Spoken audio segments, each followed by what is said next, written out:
So our next speaker is Dr. Donoghue. Dr. Donoghue received his undergraduate degree from the University of Notre Dame in 1966 and his medical degree from the Medical College of Wisconsin in 1970. He completed his fellowship training in forensic pathology at the Office of the Medical Examiner of Wayne County, which is in Detroit, Michigan, and the Armed Forces Institute of Pathology in Washington, D.C. He served on the staff of the Armed Forces Institute of Pathology prior to being appointed as the Deputy Chief Medical Examiner of Cook County in Chicago, Illinois in 1977. In 1993, he became the Chief Medical Examiner of Cook County, where he served until his retirement in 2006. He joined the Georgia Bureau of Investigation as the Regional Medical Examiner in 2007 and remains there today. Dr. Donoghue was admitted into the Pathology and Biology section in 1975 and served as the Academy President from 2005 to 2006. He's authored many scientific articles and served on the editorial board for several scientific journals. His accomplishments led to his recognition as a Distinguished Fellow in 2014. Please help me in welcoming Dr. Donoghue.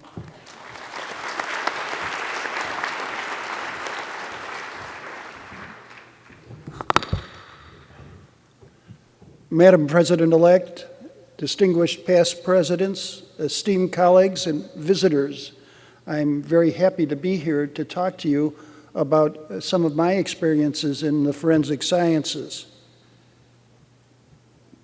But I have a question for you first.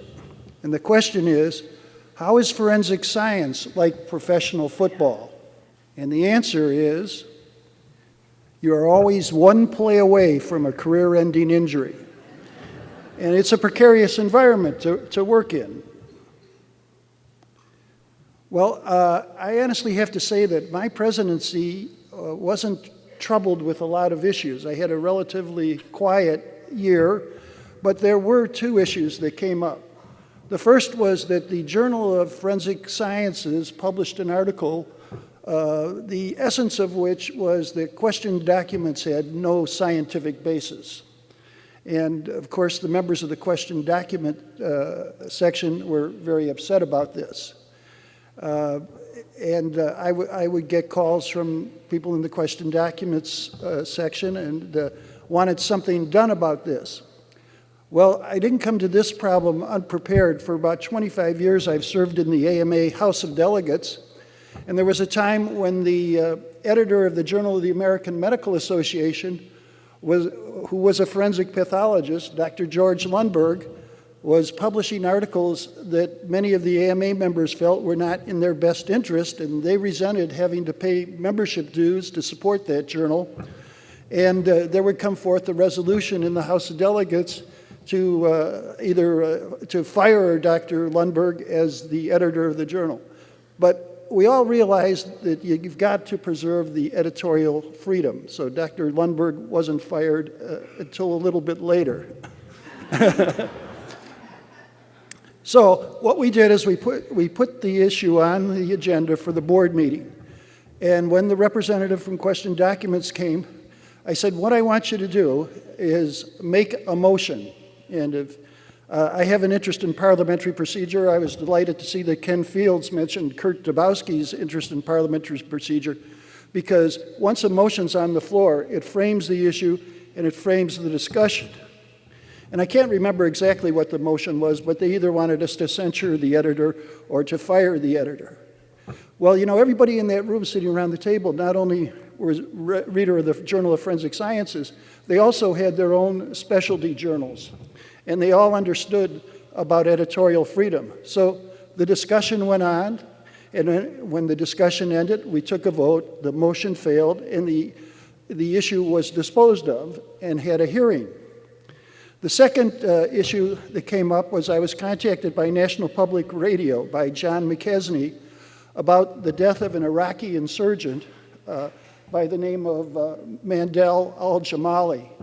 Mandel al-Jamali was taken into custody by Navy SEALs and brought to an interrogation post.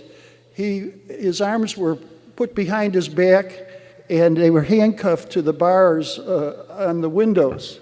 And he was interrogated, and during the interrogation, They put slow pressure on his chest, and just as they were beginning to reinterrogate him, he collapsed, and the MPs came in and they found out he was dead. Well, he had an autopsy performed by an Armed Forces medical examiner, and I was asked to review it. Now, I think when you're the president of a professional association and you get one of these inquiries about your member, my thought was, if at all possible, we ought to be able to support the member. And I said I'd do this, but I realized I wasn't speaking as the chief medical examiner of Cook County. I was speaking as the president of the academy. So I would be speaking for the academy, and I had to be cautious about what I said. Well, I reviewed the autopsy. The prisoner had 8 broken ribs, which were probably due to the pressure that was put on his chest. During the interrogation, he had also been hooded.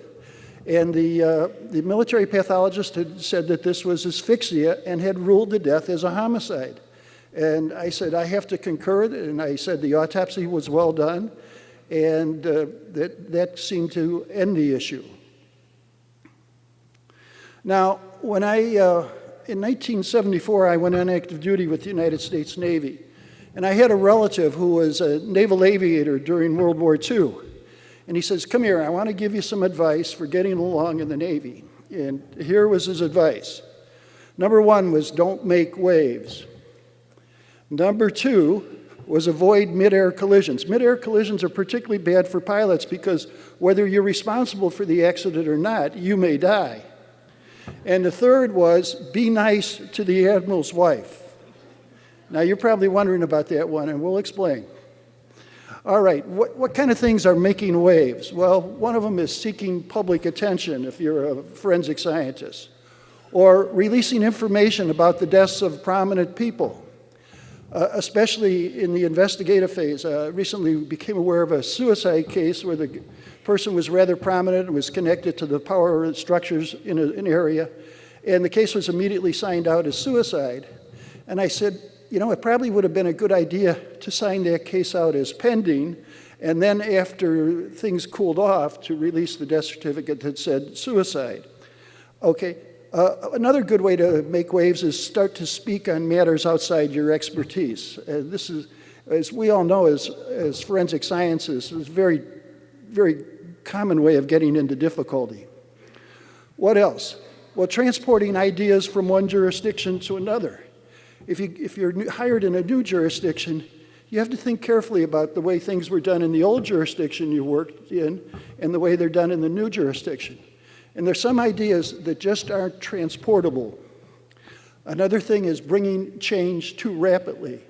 If you get into a jurisdiction that's behind the times, you're going to have to get some agreement to bring them along. You don't want to bring them into the 21st century all in a single jump. Now, midair collisions. Well, what are the midair collisions about? Well, these are conflicts with officials in your area, like judges, prosecutors, defense attorneys, police, and I'd add the state governors. And who's the worst to get into a conflict with? Well, the police are pretty bad because they'll get even, tit for tat. Prosecutors and defense attorneys you got to worry about because they are tomorrow's judges. So if you get in trouble with a prosecutor, you may find that you're now appearing before them as a judge and you're going in pre-damned. The admiral's wife. Why should you be nice to the admiral's wife? Well, first of all, if you're in the Navy, the admiral's a very important guy in your sphere. But there are people around the admiral. And if you're not nice to the people around the admiral, you're going to be sure that the admiral's wife will be telling the admiral, I don't think this is such a fine young man, even though the admiral may have formed a good opinion about you. And this goes on to the secretaries of the people you deal with. I would suggest that if you want to get anywhere in the American Academy of Forensic Sciences, that you should consider being nice to the Academy staff. Now, the Academy staff is so gracious and courteous, it's hard to be mean to them, but some members have succeeded. All right. I just want to say a word about history, because what we're talking about here today is history. And the philosopher George Santayana said, those who cannot remember the past are condemned to repeat it. And I would suggest to you that anytime you hear about a colleague or an organization that's having difficulty, you find out everything you can about it, because it's likely to become your difficulty in the future, especially if it's receiving a lot of newspaper coverage. You know, newspaper reporters have conventions and get together and exchange story ideas, so that if a story develops in one area, you may get called. I got called one time because some other medical examiner's jurisdiction was receiving financial supplements from the transplant people. And they were on the line with a Cook County State's attorney and wanted to know what financial arrangements I had with the transplant organization. Well, I said, that's a simple answer, none. But that's where that came from. What kind of characteristics mark a forensic scientist? Well, I think the three important characteristics are wisdom. This is not only technical knowledge, but good judgment, courage, because you're going to make some decisions that aren't going to please people, and humility. And humility is the opposite of humility is hubris, which is unbridled pride. And unbridled pride can get you into a lot of difficulty. And unbridled pride is frequently linked with anger. And I want to point out this Greek proverb. It says, whom the gods wish to destroy, they first make angry. And you'll see this on cross-examination. If an attorney can get you angry, he can get almost anything he wants accomplished. So be aware of hubris and anger. Administration. Scheduling. When I was in training, we had 2 doctors on the weekends and about 7 or 8 doctors on the weekdays. And I noticed that all of the major screw-ups concentrated around the weekends. So when I got to Chicago, we had a balanced staffing for the autopsy room 7 days a week. And the program was successful in that now the major screw-ups were evenly distributed throughout the weeks. And the total number was lower. But yeah, there still will be major screw-ups. Another thing I learned is to spread the risk around. What does this mean? Well, that one pathologist shouldn't be doing all of the same types of cases. And we learned this when a television station started investigating deaths in custody.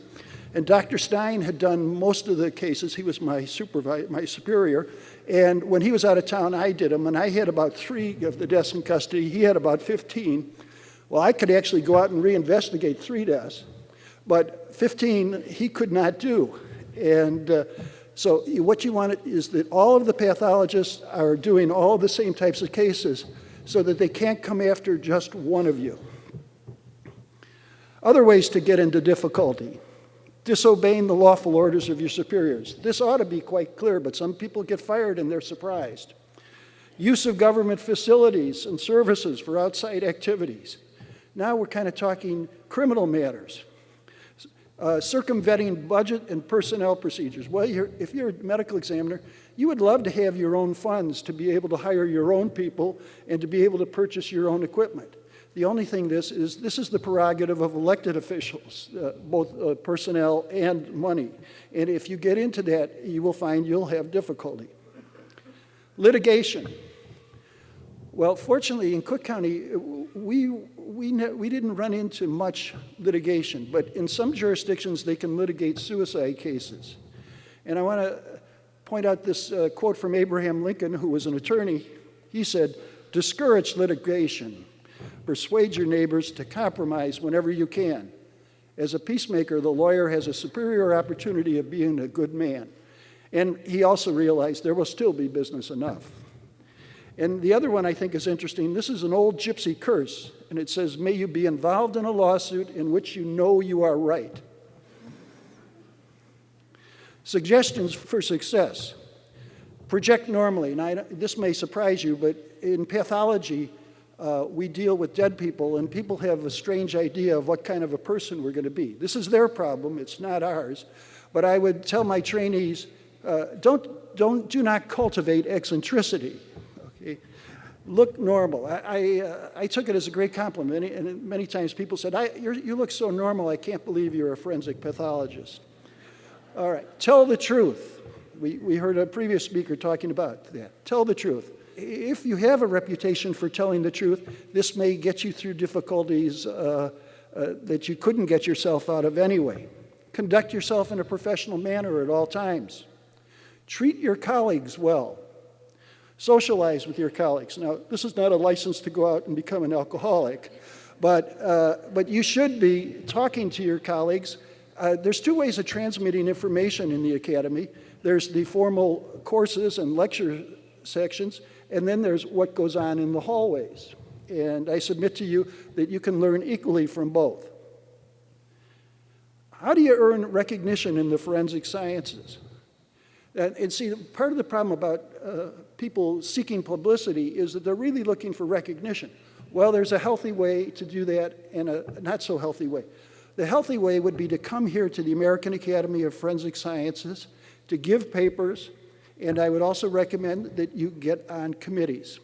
And my time is expired, and I thank you for your attention.